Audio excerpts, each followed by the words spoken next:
Properties of modulus. ठीक है, क्या बोल रहा है? दो कॉम्प्लेक्स नंबर है मान लो,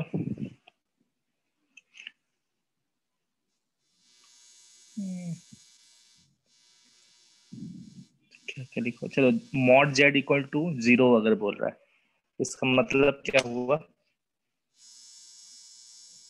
जेड क्या है? 0 है। मॉड जेड मतलब क्या? डिस्टेंस फ्रॉम ओरिजिन, है ना? ठीक है, चलो फिर दूसरा प्रॉपर्टी, ये सब बस बेसिक है, इंपॉर्टेंट जो रहेगा हम बताएंगे।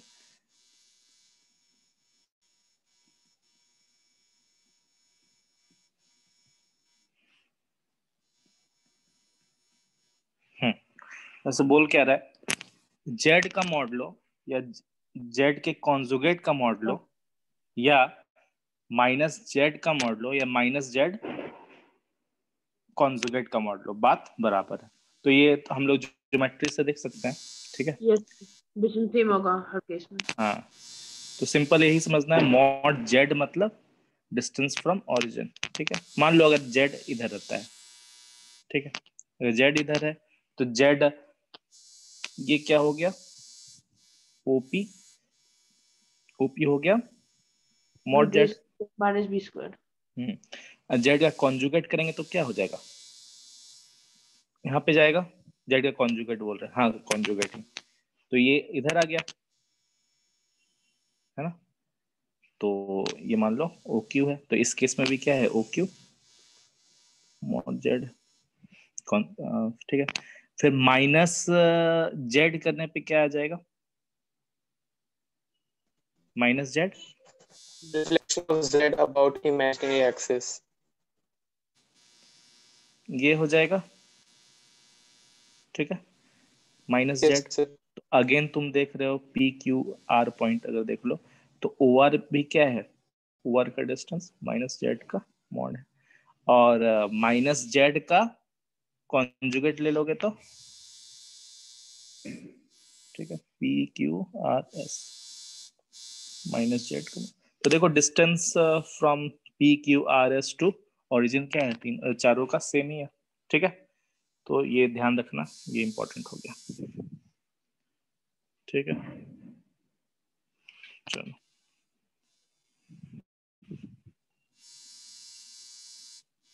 जेड इंटू जेड बार या फिर कॉन्जुगेट उसका ये होता है, ये भी काफी इंपॉर्टेंट। ठीक है, चलो fourth, Z one into Z two का बार लगाओ, सॉरी मॉड लगाओ, ये क्या होता है? ऐसे हम लोग लिखते हैं, ये ऑलरेडी डिस्कस कर चुका है। ठीक है, जेड वन जेड टू को का मल्टीप्लाई करो तब उसका मॉड लगाओ, या जेड वन का पहले मॉड लगाओ फिर जेड टू का मॉड लगाओ, उनको मल्टीप्लाई करो, बात बराबर है। प्रूफ कर तो सकते हैं हम लोग। थर्ड वाला थर्ड प्रूफ कैसे करेंगे? थर्ड वाला तो ऐसे ही हो गया ना, अगर जेड को एक्स प्लस आई वाई मान लो तो जेड बार कितना हो गया? X minus i y. तो जेड इंटू जेड बार कितना हो गया? X square plus y square, और x square plus y square क्या है? मॉड जेड का स्क्वायर है। Yes sir. ठीक है, बस। और ये जो फोर्थ है प्रॉपर्टी, उसमें इन जनरल बताए थे, z one z two up to z n का mod equal to z one z two, ऐसे करते करते जेड एन का मॉड। ठीक है, चलो ऐसा है। ठीक है, और उसी तरह अगर मान लो z one z two z n अगर इक्वल टू जेड मान लो, तो z to the power n will be equal to mod z to the power n. ठीक है, ये भी इंपॉर्टेंट है, ये क्वेश्चन में यूज होगा। ठीक है, इसलिए लिखा है। ठीक है, चलो फिफ्थ लिखो, Z one plus Z two this, इसको क्या करना है तुम लोग प्रूफ करो Z1। देखो यहाँ पे बहुत कुछ सीखोगे, ठीक है, एक बार ट्राई करो तो हम बता देंगे तुरंत। ये हमको प्रूफ करना है, जरूरी नहीं है कि रिजल्ट याद रहे, लेकिन इसका प्रोसेस इंपॉर्टेंट है, ठीक है। ये करो तो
चलो देखो, हुआ है तो ठीक है, नहीं हुआ है तब भी ठीक है।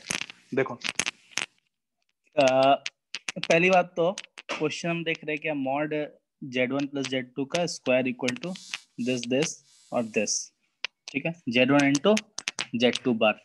लेकिन अब एक चीज देखो, सब सिमेट्रिक है ना, हर चीज सिमेट्रिक है, तो अगर हम लोग इसको ऐसा भी लिख दे कोई तो क्या गलती होगा क्या?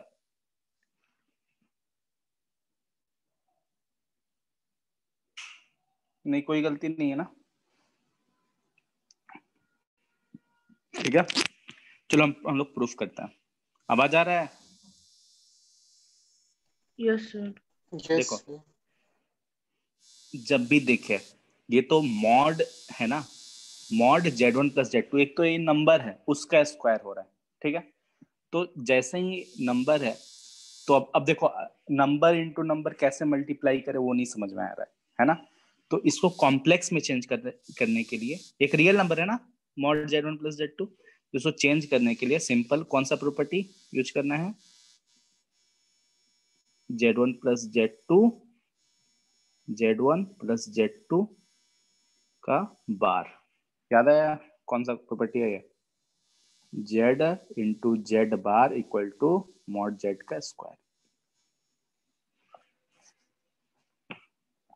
देखो बड़ा Z का बार इक्वल टू Z का मॉड का स्क्वायर, आया समझ में? ठीक है, अब देखो Yes, sir. तो Z1 प्लस Z2, इधर देखो Z1 प्लस Z2 होल पे बार है, तो अलग अलग भी कर सकते हैं, पढ़ाए हैं कॉन्जुगेट का प्रॉपर्टी। अब मल्टीप्लाई कर दो, ठीक है, तो Z1 इंटू Z1 बार, फिर Z1 इंटू Z2 बार प्लस Z2 इंटू Z1 बार प्लस Z2 इंटू Z2, ठीक है। इसलिए बोला था ये प्रॉपर्टी इंपॉर्टेंट है, ये हमेशा यूज होगा, अच्छा अगर क्वेश्चन रहेगा उन सब में यूज होगा। तो ये देखो अगेन, अब थोड़ा सा मैनिपुलेट करना पड़ेगा, बताओ। एक दूसरे जेडो, डुप्लीकेट है दोनों। हाँ ठीक है ना। देखो एक चीज देखो इसको, ये एक दूसरे का क्या है, कॉन्जुगेट है, मालूम चल रहा है। एक चीज देखना, Z1 इंटू Z2 का बार का फिर बार लगाओ तो क्या आ जाता है, Z1 बार इंटू Z2, फिर Z2 का बार, तो कितना आ गया, Z1 बार इंटू Z2, देखो, है ना, ये कॉन्जुगेट है ना एक दूसरे का, their conjugate of each other, है ना। तो एक बात बताओ, अगर बोला जाए दो कॉन्जुगेट ऐड हो रहा है तो क्या क्या बताता है वो? 2 इंटू रियल ऑफ Z1 नहीं बताता है? Yes, sir. ठीक है। तो अब तुम जो करो, है ना, ये एक दूसरे का कॉन्जुगेट है, तो इसको हम लोग क्या कैसे लिख सकते हैं?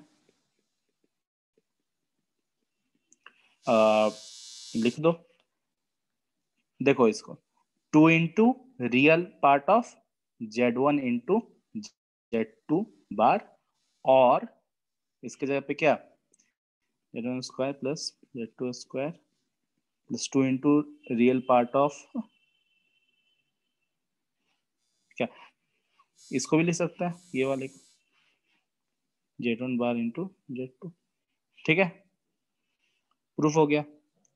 देखो Z1 plus Z1 bar equal to this, इसको ऐसे भी लिख सकते हैं 2 into real part of Z1 का बार, कोई दिक्कत नहीं है कि नहीं? क्योंकि जैसे ही बार लगाते हैं इसका मतलब क्या, रियल इमेजिनरी पार्ट में प्लस माइनस हो रहा है, रियल पार्ट तो चेंज नहीं हो रहा है। ठीक है।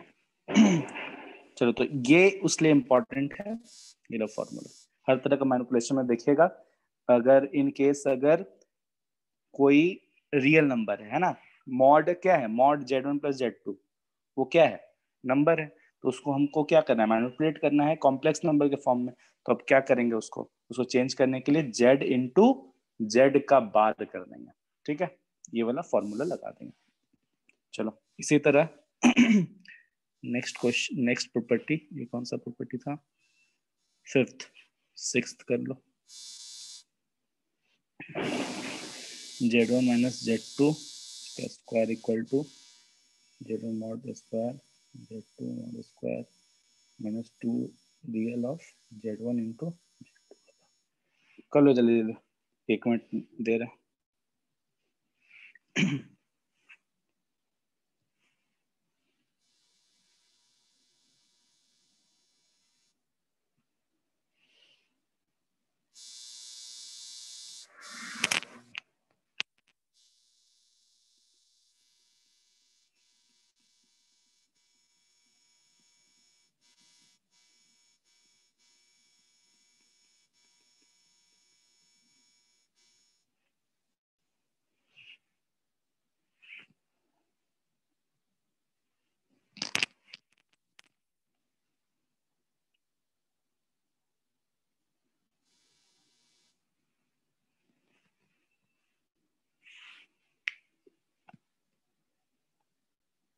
हो गया ना?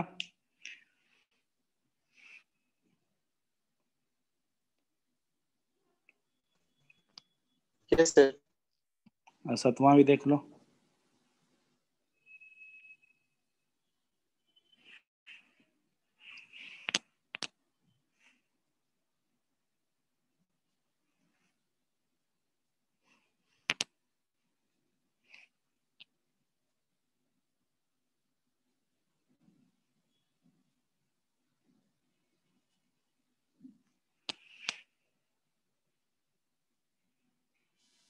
दोनों को ऐड कर देंगे तो आ जाएगा। ठीक है, चलो।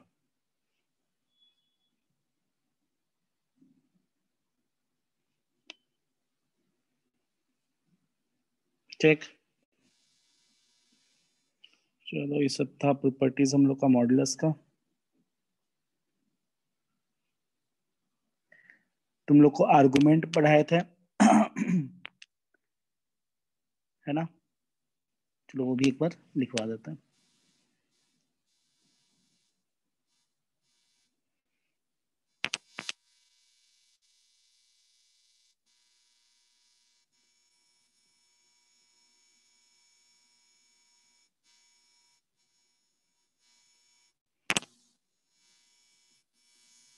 Argument of Z1 into Z2 क्या होगा, argument of Z1 plus argument of Z2। ठीक है, फिर दूसरा, और इन जनरल भी बताया था कि Z1 into Z2 up to Zn equal to argument of Z1 plus argument of Z2 log की तरह पूरा प्रॉपर्टीज यूज होता है, ठीक है। फिर देखो इसको, argument of Z2 by Z1 क्या होगा, argument of Z2 minus argument of Z1, ठीक है। अब देखो तीसरा,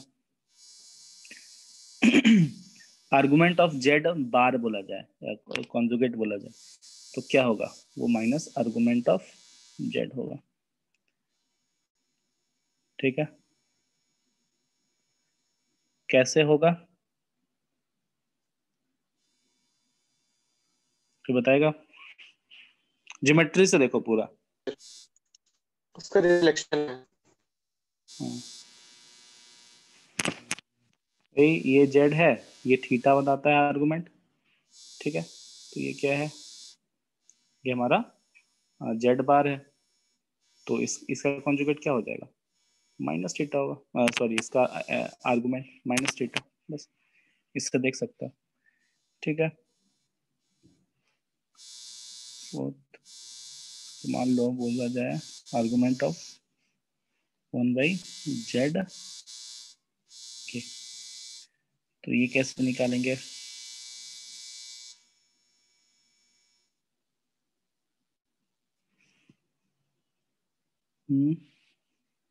बताओगे। तो मान लो आर्गुमेंट ऑफ Z मेरे को मालूम है,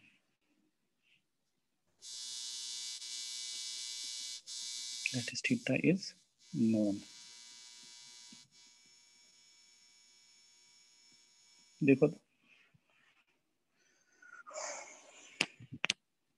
अच्छा बताओ तो आर्गुमेंट ऑफ कोई रियल नंबर वो क्या होगा, 0। आर्गुमेंट ऑफ प्योरली इमेजिनरी,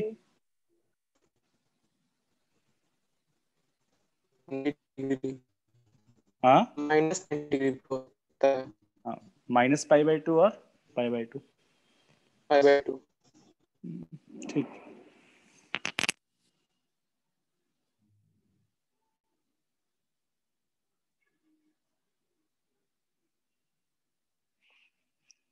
एक काम करो, आर्गुमेंट ऑफ Z इक्वल होगा, किसका इक्वल हो जाएगा,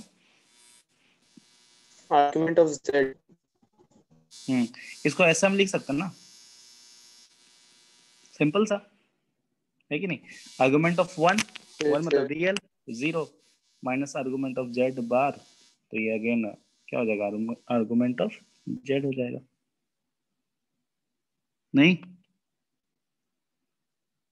बस, ठीक है ना। चलो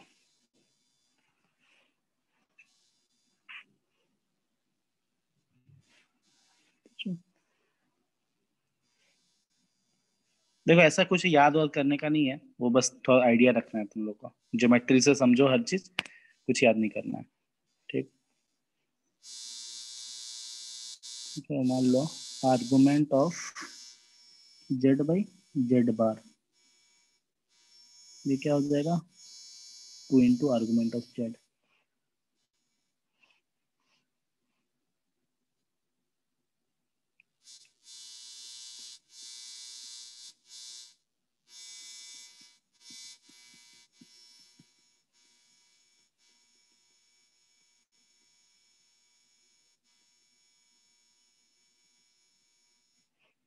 अदरवाइज समझ में आ रहा है ना। Yes sir.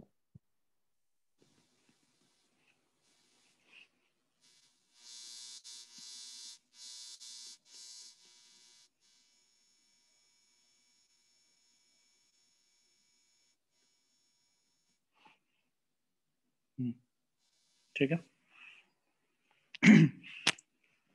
चलो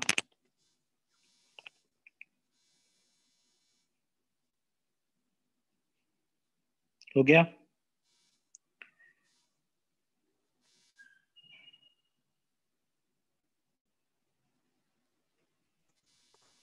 यस सर।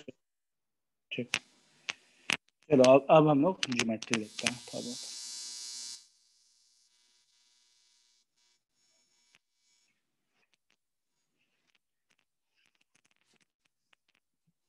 जैसे देखो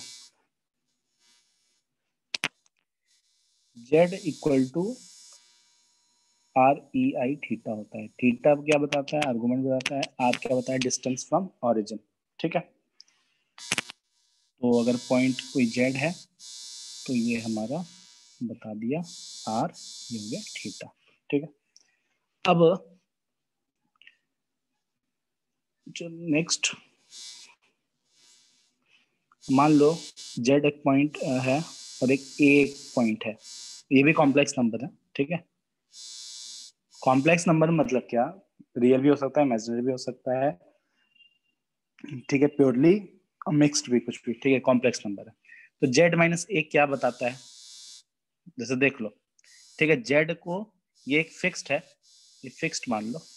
ठीक है, और जेड मान लो, जेड क्या है, एक्स प्लस आई वाई। तो इसको मान लो a one plus i a two. ठीक है, तो आ जाएगा एक्स माइनस ए वन का square, y minus a two का स्क्वायर। ठीक है, देखो ये आएगा जेड माइनस ए का मॉड आएगा ये। मतलब सिंपल यही बात है। अगर मान लो पॉइंट ए है इधर, पॉइंट जेड है। ठीक है, तो जेड माइनस ए क्या बताएगा, distance between point Z and point A.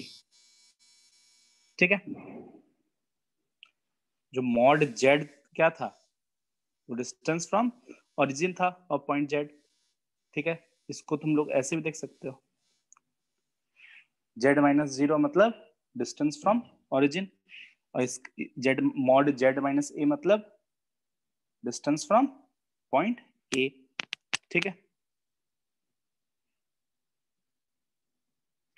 चलो समझ में आया।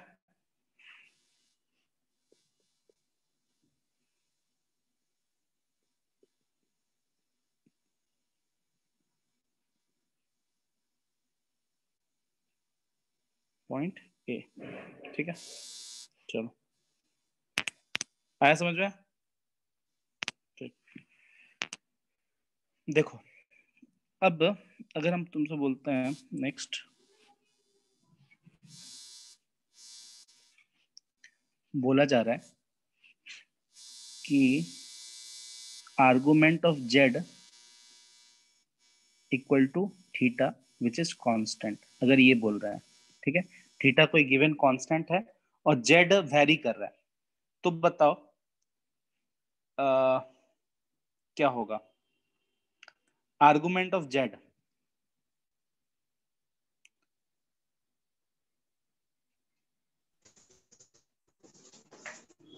स्ट्रेट लाइन होगा। देखो आर्गुमेंट, जैसे हम एग्जांपल के तौर पर देख लो, argument of Z equal to बोल रहा है पाई बाई थ्री। ठीक है, ये क्या है, ये कैसा है कि जेड का आर्गुमेंट ऑलवेज क्या है, पाई बाई थ्री। तो देखो ये जो लाइन है हमारा, पॉइंट जीरो से इधर रे जो चलते जाएगा, उस हर एक पॉइंट पे ये सेटिस्फाई कर रहा है, argument of Z is pi by three, 60 degree. तो प्रिंसिपल आर्गुमेंट हो जाएगा ना। प्रिंसिपल आर्गुमेंट, हाँ प्रिंसिपल आर्गुमेंट। ठीक, ठीक है, देखो इस तरह कुछ नहीं इन्वॉल्व होता है, प्रिंसिपल आर्गुमेंट, ये आर्गुमेंट कोई मतलब ही नहीं है। ठीक है, चलो प्रिंसिपल आर्गुमेंट ही समझो। प्रिंसिपल आर्गुमेंट हमेशा ध्यान रखना इधर से इधर रहता है। ठीक है, माइनस पाई टू पाई के बीच में रहता है। ठीक, तो क्या हो गया, आर्गुमेंट ऑफ जेड अगर लिखा जाए पाई बाई थ्री है तो क्या हो गया, दिस। नेक्स्ट पूछ रहा है तुम लोग से, argument of Z minus two pi by three बोल रहा है। अब बताओ तो क्या हो गए,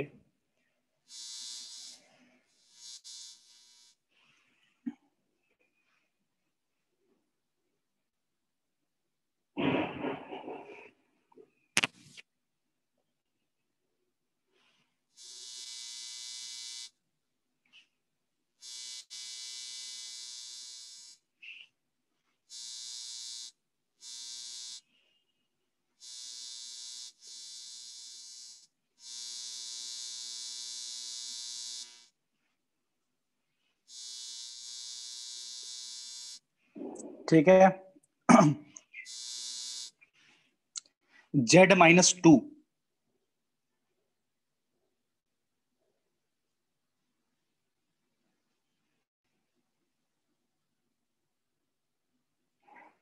समझ में आया?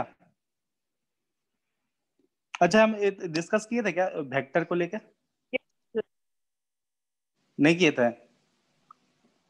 क्या सर? बोले थे कि पॉइंट वेक्टर को लेकर डिस्कस किए थे कॉम्प्लेक्स नंबर में। No, sir. चलो चलो 2 मिनट दे, ठीक है। जेड कॉम्प्लेक्स नंबर क्या है? पॉइंट है ऑन आर्गेंट प्लेन, ठीक है। वेक्टर का तुम लोग कॉन्सेप्ट जानते हो, है ना? अगर मान लो Yes.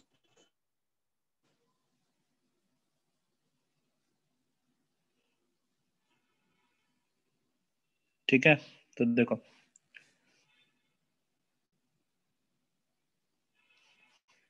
दो पॉइंट Z1 और Z2, ठीक है। तो इसको समझो, इस पॉइंट को Z1 पॉइंट को, ये वेक्टर है, ठीक है। इसको बोलेंगे वेक्टर Z1। ये क्या है? वेक्टर Z2, ठीक। अगर बोला जाए बताओ Z1 प्लस Z2 किधर जाएगा, तो क्या करते हैं वेक्टर में? दोनों के बीच में आएगा।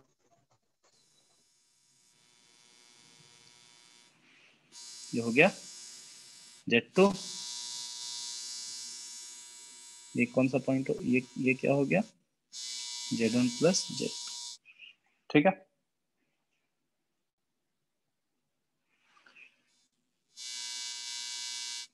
और ये कौन सा वेक्टर हो गया? ये वाला वेक्टर।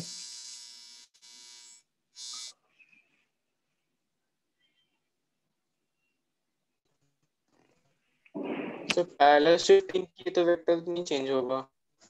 हम्म। अच्छा बताओ, अगर ये इसका अगर हम तुमसे डिस्टेंस पूछता है तो? Mod Z2। ठीक, ये समझ में आया ना Z1 प्लस Z2 क्या हो रहा है? ठीक,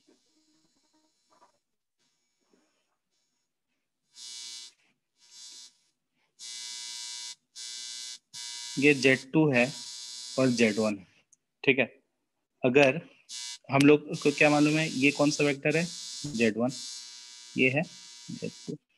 अगर बोला जाए Z2 माइनस Z1 बताओ तो क्या होगा?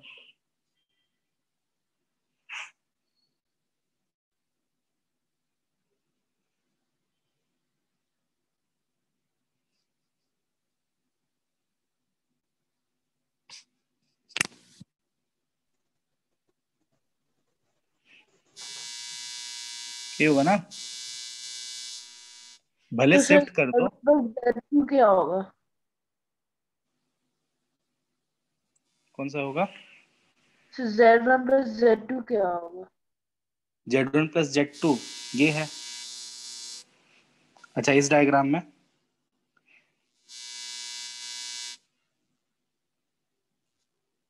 अच्छा वेक्टर पढ़े हो ना, तो ये Z2 माइनस Z1 नहीं है? यस सर है। यस सर है। ये Z2 माइनस Z1 है ना,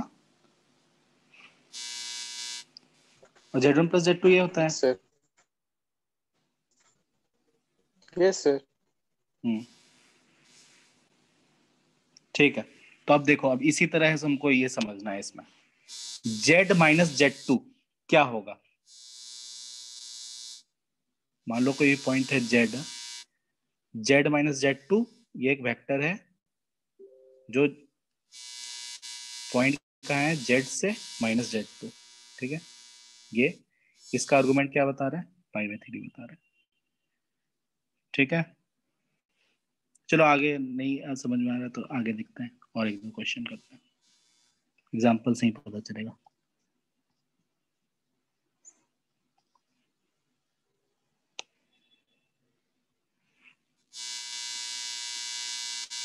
जिससे अगर बोलता है argument of z plus 3 equal to मान लो वही 5/6। तो ये बताओ क्या होगा इसका डायग्राम।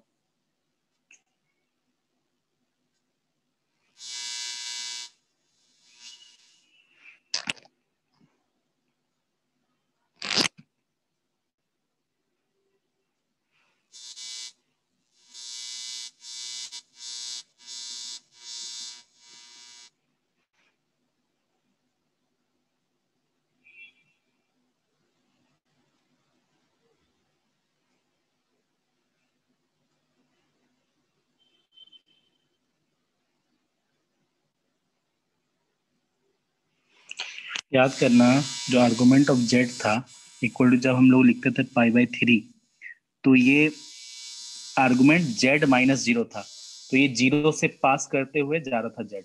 ठीक है, जेड माइनस 0 है ना। हम देखो, हम लोग रिलेटिव देख रहे हैं। देखो Z2 माइनस Z1, तो Z2 माइनस Z1 कहां से जा रहा है? Z1 से, है ना। जैसे अब इसी इसी एग्जांपल में इसे कहाँ गया,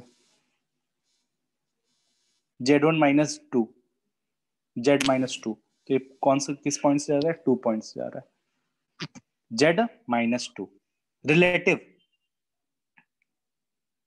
ठीक है, Z माइनस 0 तो ओरिजिन। इसका देखो आर्गुमेंट ऑफ Z -3, देख रहे हो। तो बोल रहा है ये कॉम्प्लेक्स नंबर है जो -3 से कितना बना रहा है। Z -3 क्या होगा? इधर नहीं कहीं जाएगा ना।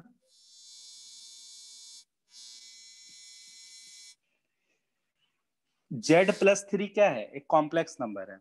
ठीक है, कॉम्प्लेक्स नंबर है, वो इधर भी हो सकता है, इधर भी हो सकता है, इधर भी हो सकता है, लेकिन क्या बोल दिया? π/6 उसका आर्गुमेंट है, तो पॉजिटिव डायरेक्शन में होगा। सी अब Z+3 को प्लॉट किए फिर बस Z को प्लॉट किए हैं। ये है पॉइंट Z।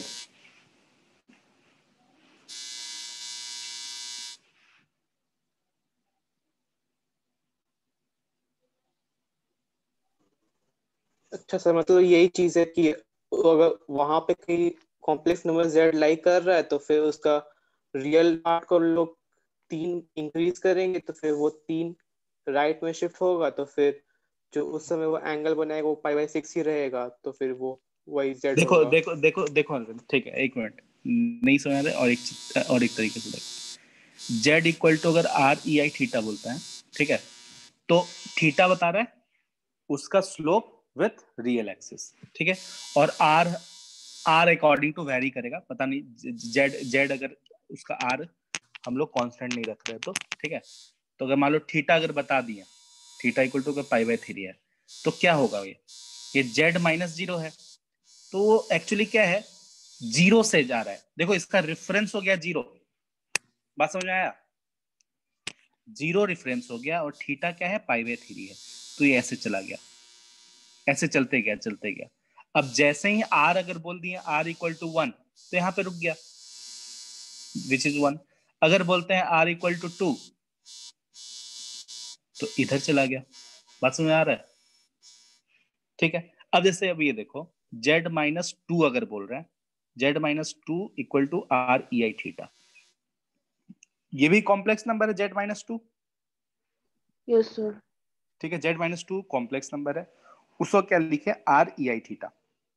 तो ये R क्या बता रहा है? किसका मॉड बता रहा है? R बता रहा है Z -2 का मॉड, है ना। ठीक, तो अब देखो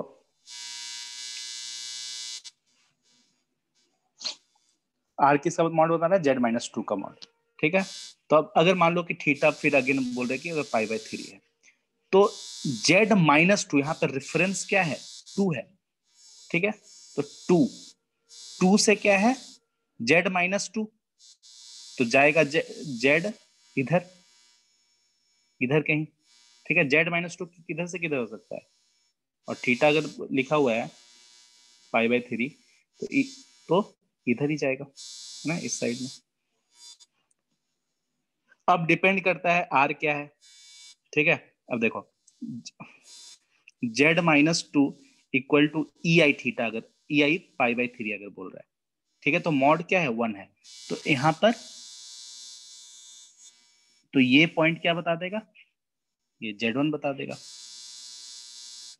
अगर मान लो z2 अगर फाइंड करना है, जिसका जिसका मॉड क्या है, मतलब r क्या है, r is the distance of modulus of z minus 2, है ना। अगेन बताया कि क्या है, मॉडुलस क्या होता है, z माइनस 2 का मॉड लगा रहे हैं, मतलब z का डिस्टेंस फ्रॉम 2, ये क्या है, 0.2 है,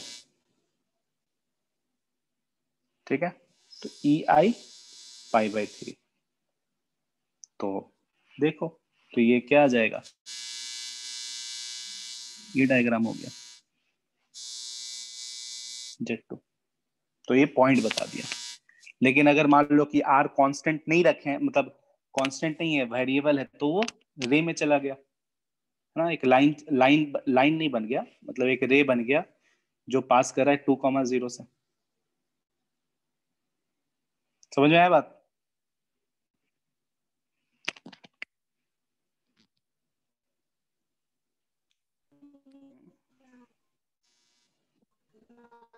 तो यही चीज है कि 0,0 से लोग 2,0 कुछ वेक्टर ज्वाइन किए, वो 2 वेक्टर हो गया, और 2,0 से z2 तक लेकर वो z2 वेक्टर हो गया, फिर z2 से 2,0 है वो z2 माइनस 2 वेक्टर हो गया।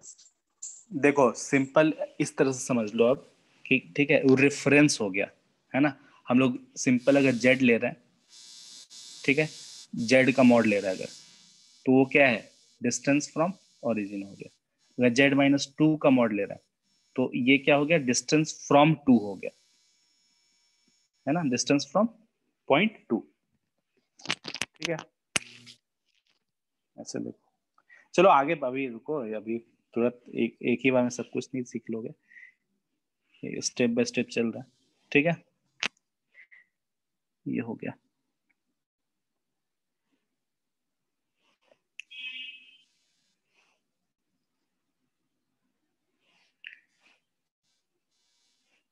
अदब आया समझ में, क्या बोले। अच्छा चलो एक फिर अगर एग्जांपल एक देते हैं, बोल क्या रहा है कि z माइनस 2 का mod equal to z minus 3 का मॉड। अगर ये हम बोल रहे हैं तुमको, तो ये क्या होगा, मतलब कुछ होगा, लोकस है, अगर पूछ रहे find the locus of this point, तो देखो ध्यान ध्यान से देखना, z माइनस 2.2 और ये 0.3, ठीक है। तो z माइनस z एक ऐसा पॉइंट है जिसका डिस्टेंस फ्रॉम 2 इक्वल है z 0.3 से, है ना। z माइनस 3 का मॉड मतलब डिस्टेंस फ्रॉम 3, और z माइनस 2 का मतलब डिस्टेंस फ्रॉम 2, तो वो क्या हो जाएगा, क्या होगा, बाइसेक्टर बन जाएगा ये। तो ये जो z है, z, हाँ, परपेंडिकुलर बाइसेक्टर, तो z है, तो इसी में वैरी करेगा, ठीक है। अगर मान लो थोड़ा सा और क्वेश्चन बनाएगा, बोल देगा कि ऐसा कंडीशन दे रखा है और बोल रहा है कि फाइंड, चलो ये तो फाइंड द लोकस हो गया। नेक्स्ट क्वेश्चन देते हैं, फाइंड सर 2.5 हो सकता है, जी जेड 2 पाई, 2.5। हाँ 2.5 हो सकता है, ठीक है। वही हम क्वेश्चन दे रहा था, find Z where real part of Z is imaginary part of Z is 0, तो क्या हो जाएगा? Z equal to 2.5। 2.5। ठीक है, फिर मान लो तीसरा क्वेश्चन दे सकता है कि find Z where imaginary part of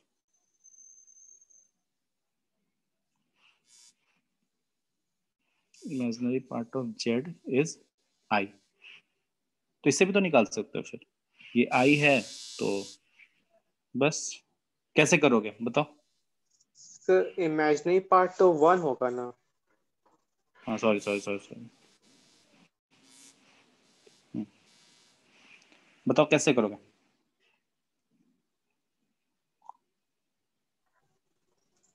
2.5 plus आई होगा। 2.5 प्लस आई। हाँ, बात समझ में आ गया क्या? मतलब मॉड का मतलब क्या है? z-2 मतलब distance from 2, argument of z-2 मतलब। चलो और एक हम डिस्कस करते हैं फिर।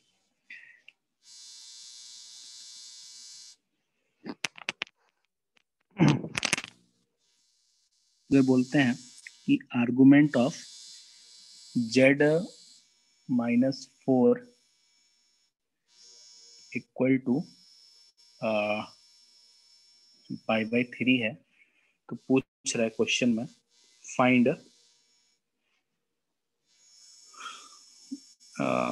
mod of z-4 when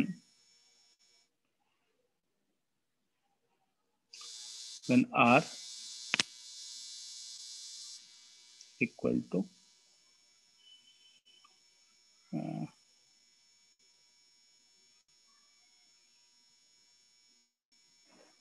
एक मिनट 4 10 चलो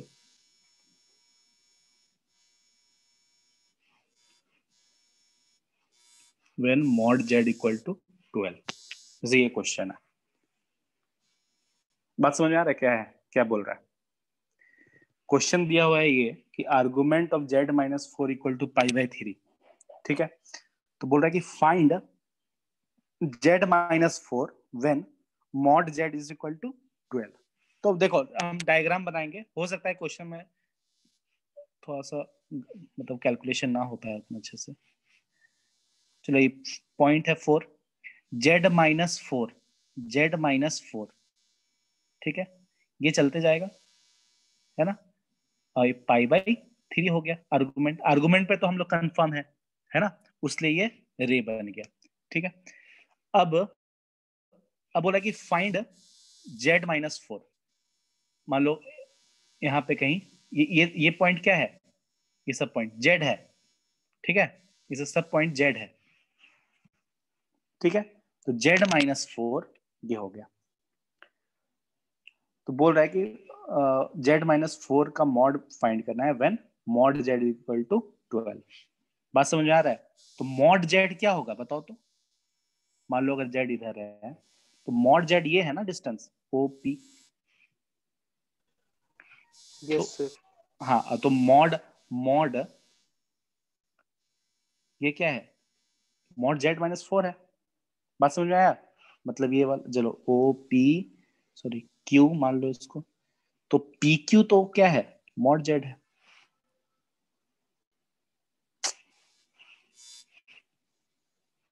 PQ क्या है?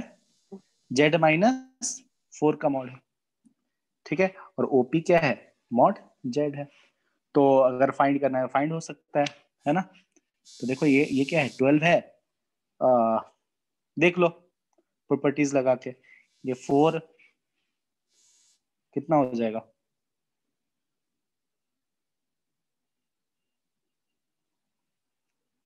तो बात समझे ना क्या है, क्या हो रहा है? मॉड z-4 क्या है, z का मॉड क्या है? z मॉड z सिंपल है, डिस्टेंस फ्रॉम ओरिजिन। अगर मॉड z-4 होता है तो डिस्टेंस फ्रॉम 4। ठीक है,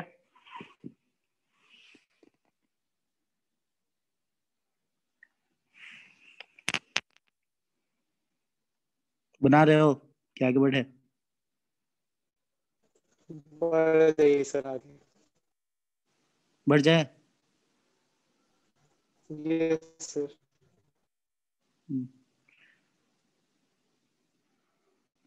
तो ये सब क्वेश्चन है कि identify the locus z if real part of z plus 1 equal to mod z minus 1। जैसे अभी एक क्वेश्चन आप पढ़ रहे हो,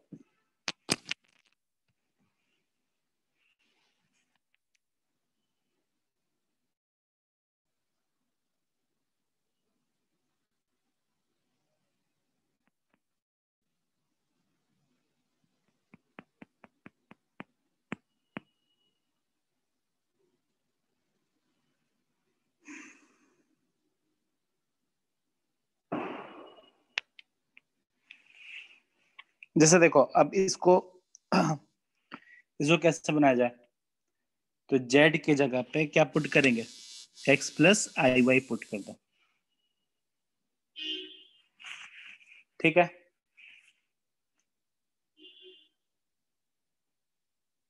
पैराबोला होगा। हाँ, कैसे बनाए,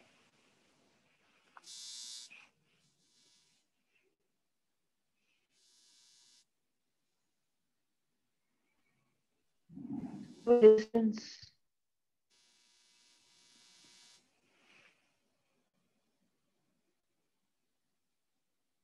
देखो ये नहीं है simple, real part of z plus 1 equal to mod z minus 1। तो z माइनस 1, ये मान लो कोई भी पॉइंट है z, उसका डिस्टेंस फ्रॉम पॉइंट 1 इज क्या है, equal to distance from sorry real part of z plus 1। तो बताओ तो, यही तो है z प्लस 1। मतलब ऐसे अगर बोला जाए वेक्टर बताओ z प्लस 1 कौन सा है या कॉम्प्लेक्स नंबर, अगर मान लो z प्लस 1 का मॉड पूछता तो क्या हम लोग बोलते हैं, ये होता z प्लस 1 का मॉड, ठीक है। लेकिन क्या बोल रहा है, real part of z plus 1, तो real part of z plus 1 क्या होगा, ये डिस्टेंस होगा।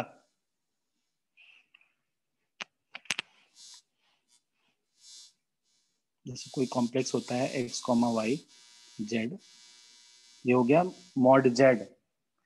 अगर बोला जाए इसका रियल पार्ट बताओ तो ये होता है ये डिस्टेंस, यस सर।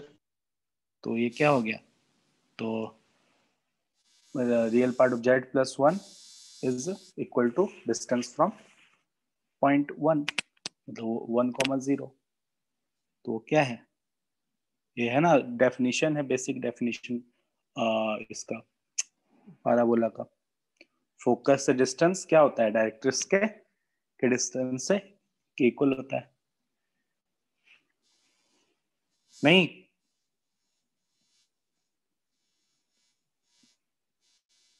वाइस की कुछ 4x आएगा।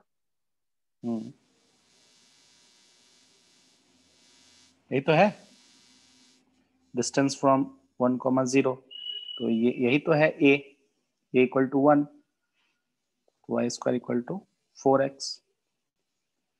ऐसे भी कर सकते हो, अगर नहीं तो दिमाग नहीं लगाना है, ऐसे ये बहुत बेसिक है, प्रैक्टिस करो तो हो जाएगा, ठीक है। x प्लस आई वाई डायरेक्ट पुट कर दो इक्वेशन में, ठीक है। जैसे real part of z plus 1 equal to mod z minus 1, ये था। तो x प्लस आई वाई करोगे तो क्या आ जाएगा,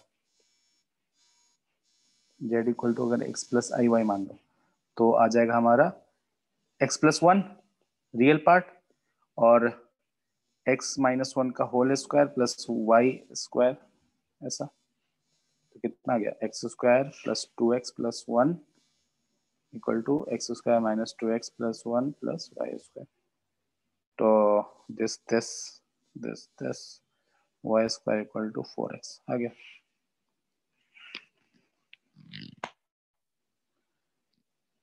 देखो सिंपल सा है, दो चीज ध्यान रखना है, ठीक है। z माइनस 4 वैक्टर के तरह ट्रीट करके देखो, 4, ठीक है ना। अब कोई भी पॉइंट होगा z, तो z माइनस 4 है ना। जैसे कोई मान लो 4 है यहाँ पे, और कोई भी पॉइंट होगा कहीं z, ठीक है। तो z माइनस 4 क्या होगा, यही तो होगा z माइनस 4। बात समझे। अगर बोल दिया जाए z माइनस 4 का मॉड बताओ, तो यही डिस्टेंस हो गया। नहीं, बात समझे। Yes sir. ठीक है। अगर जैसे मान लो कि और एक क्वेश्चन रहता है कि एक मिनट, ये क्या 0 मान लो, ये 1, तो ये कौन सा पॉइंट होगा जहां पे 60 नहीं,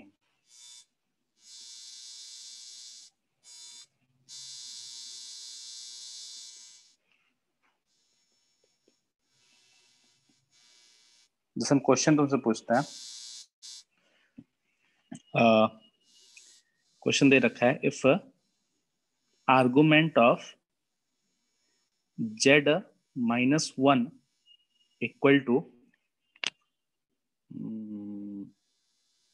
कितना है जी, 60 120 2π/3, ठीक है।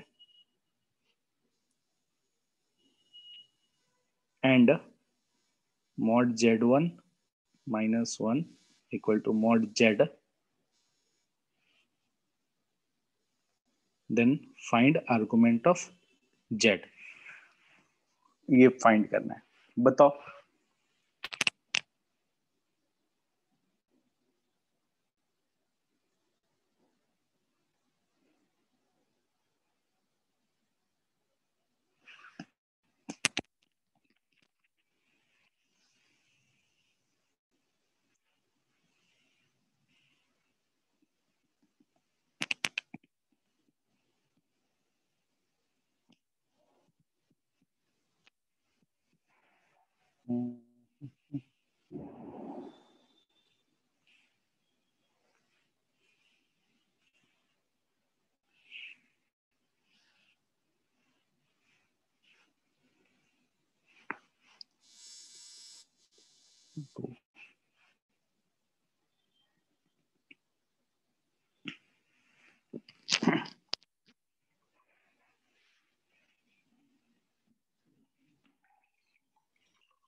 जब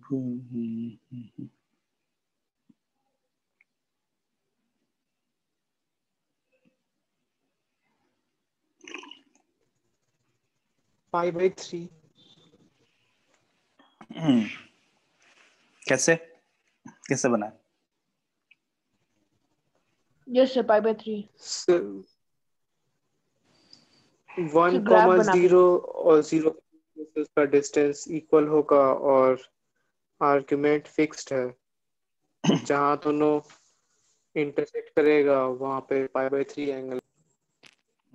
ठीक है। Yes, sir. देखो तो अब ऐसे हम ग्राफ बना ही रखे हैं। देखो एक चीज, जैसे दो कंडीशन दे रखा है ना। तो पहला बात तो एक पहला कंडीशन लगाओ कि z माइनस 1 का आर्गुमेंट क्या है 2π/3 मतलब 120 डिग्री, तो 0.1 है। तो बताएं z माइनस 1 तो इधर होगा ना, तब तो 120 डिग्री बनाएगा। तो ये चलते गया। अगर सिंपल बोलता आर्गुमेंट ऑफ z माइनस 1 तो ये लाइन होता, ये जो रे होता, लेकिन क्या ये तो z है ना। तो क्या बोला, z-1 का मॉड मतलब इससे का डिस्टेंस क्या है, ये तो z है ना, z-1 का mod will be equal to z का मॉड। तो z का मॉड क्या होगा, ये होगा, तो ये इक्वल है, तो बस हो गया। तो ये 120, ये और ये इक्वल है, ये 0.1 है, ये 0 है कि नहीं? तो फिर तो 60, तो ये भी 60, बस हो गया, यस सर। ये से आर्गुमेंट हो गया। मतलब देखो यही यही ग्राफ समझ लो, ठीक है, आगे हम लोग डिस्कस करेंगे फिर इसी, ठीक है ना, कोई दिक्कत? No sir. हम्म,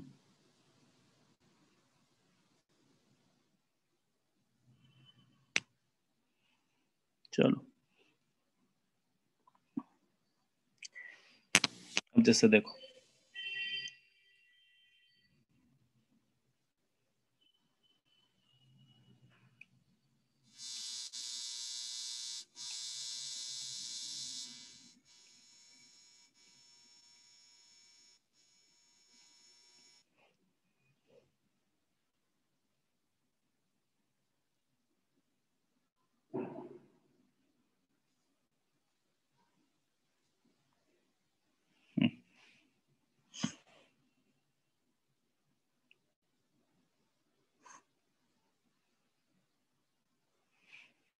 जैसे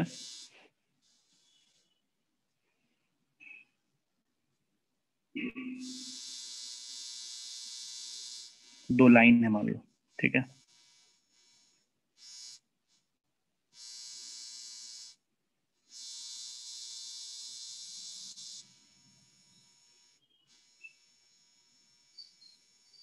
ये पॉइंट है, 3 पॉइंट दिया हुआ है, Z1 पॉइंट, Z2 पॉइंट और Z3 पॉइंट, ठीक है। तो अब बताना एंगल बिटवीन टू लाइंस हम लोग को निकालना है, ठीक है। तो हम लोग क्या कर रहे हैं, ध्यान से देखना, Z1 Z3 मालूम है, ठीक है, Z1 Z2 Z3 नोन है, ग्राफ में दिए हैं तो नोन है, ठीक है। तो इसका मतलब नोन है तो हम लोग को क्या क्या मालूम है, आर्गुमेंट मालूम है, मॉड मालूम है, ठीक है।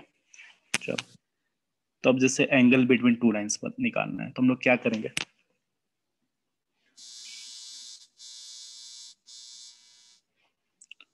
तो बताओ argument of Z3 minus Z1 क्या होगा,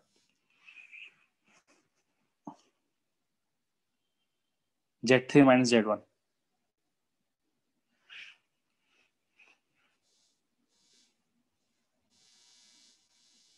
तो जो एंगल बनाए हैं आप वो वाला एंगल होगा। यही एंगल होगा ना, θ1, यस यस। ठीक है। इससे किसी को दिक्कत, वेक्टर है, वेक्टर की तरह ट्रीट करो, Z1 minus Z3 minus Z1, तो ये जो पूरा पार्ट है इसको हम लोग पैरेलली इधर भी ला सकते हैं, है ना। चलो तो दिस इक्वल टू कितना, θ1। अब बताओ argument of Z2 minus Z1 क्या होगा,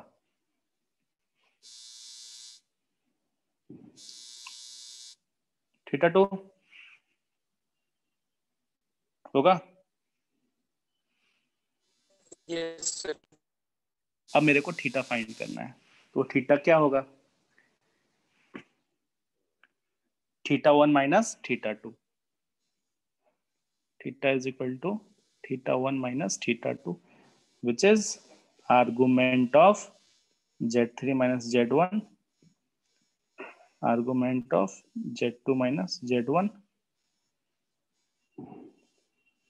argument of Z3 minus Z1 divided by Z2 minus Z1।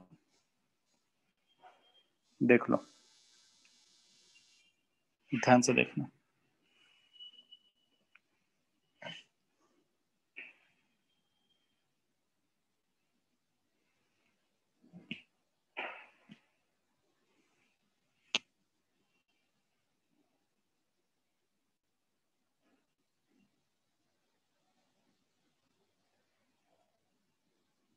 ठीक है,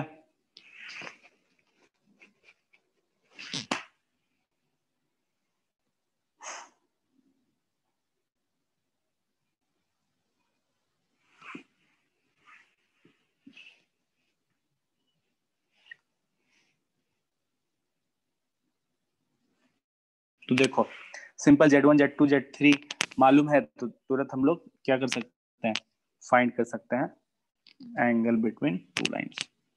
ठीक है, with the help of argument.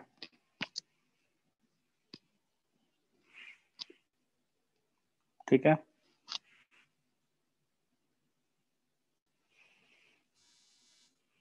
चलो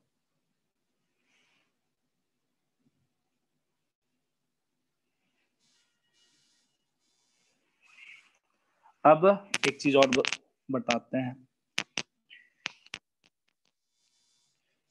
कॉन्सेप्ट ऑफ रोटेशन।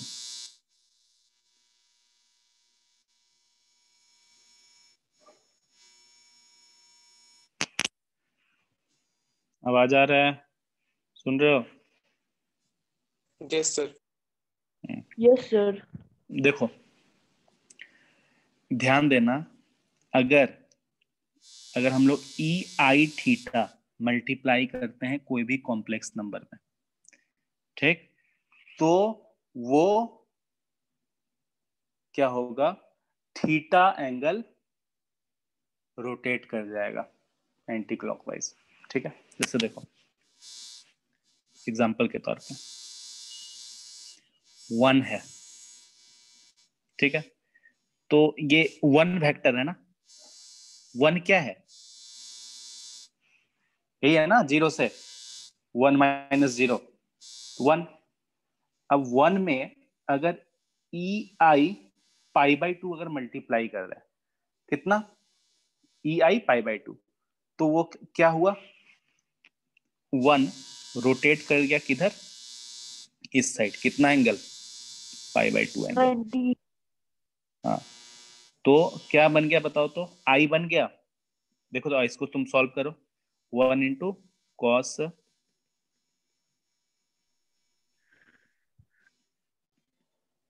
आई, देख लो। ठीक है, यस सर। ठीक, जैसे मान लो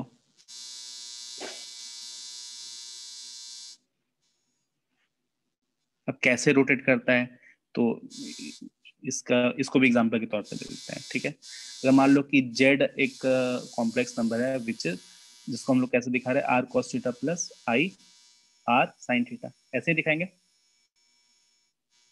आर मल्टीप्लाई कर दें दोनों साइड। ठीक है, और अगर मान लो ई आई 5 से अगर हम लोग मल्टीप्लाई कर देते हैं, मल्टीप्लाई करो z इंटू ई आई 5, देखो तो क्या होगा,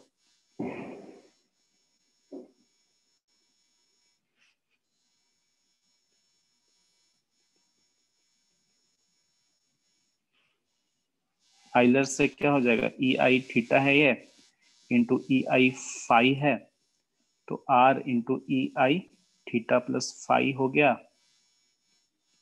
तो कितना हो गया, R cos theta plus 5 plus I sine theta plus 5। देख रहे हो, तो जेड ई आई 5 क्या हो गया, इसमें चेंज हो गया। तो देखो तो जेड को ई आई 5 से मल्टीप्लाई करने पे मॉडुलस चेंज नहीं हुआ है ना, समझ रहे बात, आर चेंज नहीं हुआ है। ठीक है, जबकि सिर्फ आर्गुमेंट हमारा चेंज हो गया, एंटी क्लॉकवाइज चला गया, कितना, 5 एंगल। ठीक है, तो इससे हमारा प्रूफ यहाँ पे दिख रहा है कि अगर कोई भी कॉम्प्लेक्स नंबर है, अगर उसको हमको क्या करना है, 90 डिग्री या 60 डिग्री या कितना भी डिग्री अगर रोटेट कराना है तो क्या हो जाएगा, EI5 या जो जितना एंगल है उससे मल्टीप्लाई कर देंगे। जैसे देखो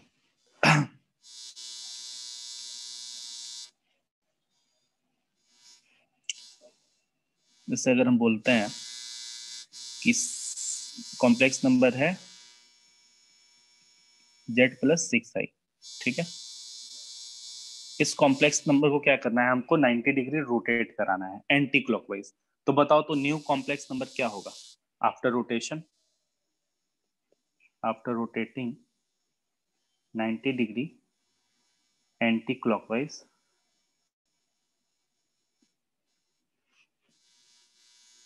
new position of Z will be क्या, 90 डिग्री घुमाना है। सिंपल क्या करेंगे, सेकंड क्वाड्रेंट में जाएगा। हाँ तो क्या होगा 7+6i इंटू EI π/2, 90 डिग्री घुमाना है तो हो गया। तो ये तो i है तो -i+7i। तुमको अगर ये कोऑर्डिनेट से बनाते तो बहुत दिक्कत आता।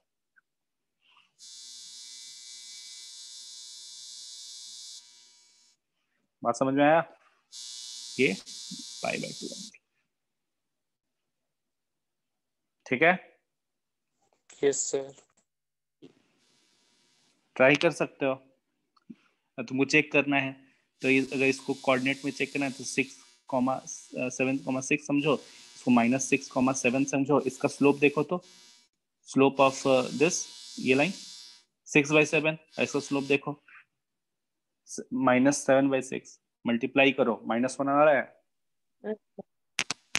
π/2 एंगल, ठीक है। तो ऐसा है। Yes sir. चलो ऐसा हो गया, ओके। अगर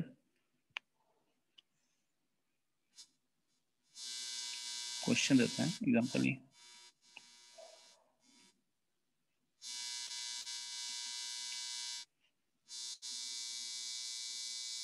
if argument of Z-2 equal to π/3, ठीक है।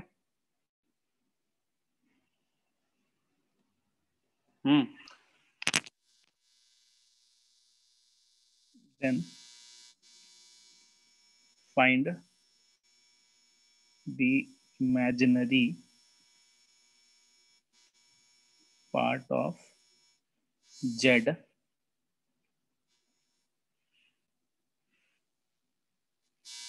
when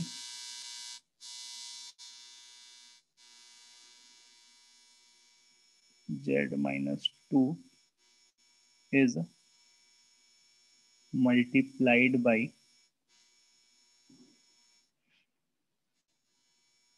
cos 2π/3 plus I sin 2π/3। देखो तो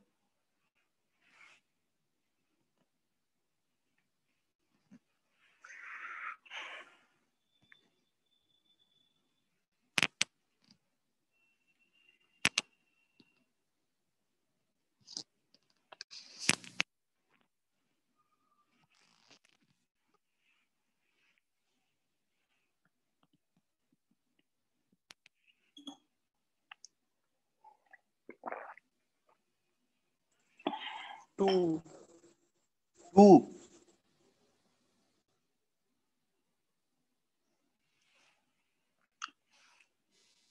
देखो फिर यहाँ पे थोड़ा गड़बड़ किया। Z-2 है ना, Z-2 ये अगर इसमें रियल पार्ट 2 रहेगा। रियल पार्ट भी 2 नहीं रहेगा, रियल पार्ट कुछ भी हो सकता है, ठीक है। मतलब 2 से Z का लेफ्ट, रियल पार्ट 2 रहेगा। नहीं Z का रियल पार्ट कुछ भी हो सकता है, मतलब 2 से लेस होगा, अच्छा देखो देखो, z-2 यही है ना, z-2। इसमें क्या बोला, मल्टीप्लाई करा e⁻i 2π/3। तो मतलब क्या है, ये जो रे है वो क्या हुआ, 2π 120 डिग्री रोटेट कर गया। तो z-2 है ये, तो z- मतलब 2 के अबाउट में रोटेट करेगा। बात समझ में आ रहा है? z में ei थीटा मल्टीप्लाई किए थे तो z-0 है ना, तो वो 0 के अबाउट में रोटेट करा। ठीक है, तो z-2 वो जब रोटेट हो जाएगा तो क्या हो जाएगा, अब जो नया होगा वो ऐसा बन जाएगा।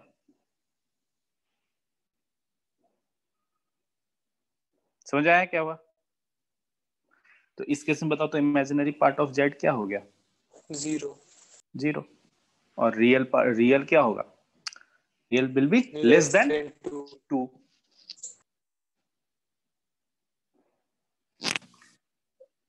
आइडिया लगा क्या हो रहा है? बोलो। Yes sir. ठीक है, एक काम करो, होमवर्क ले लो, सिंगे जगह पढ़ के आ जाना। ठीक है, पढ़ लोगे? एक बार रीडिंग करना एक बार। Yes sir. ठीक है, चलो परसों लेंगे क्लास। Sir. Thank you.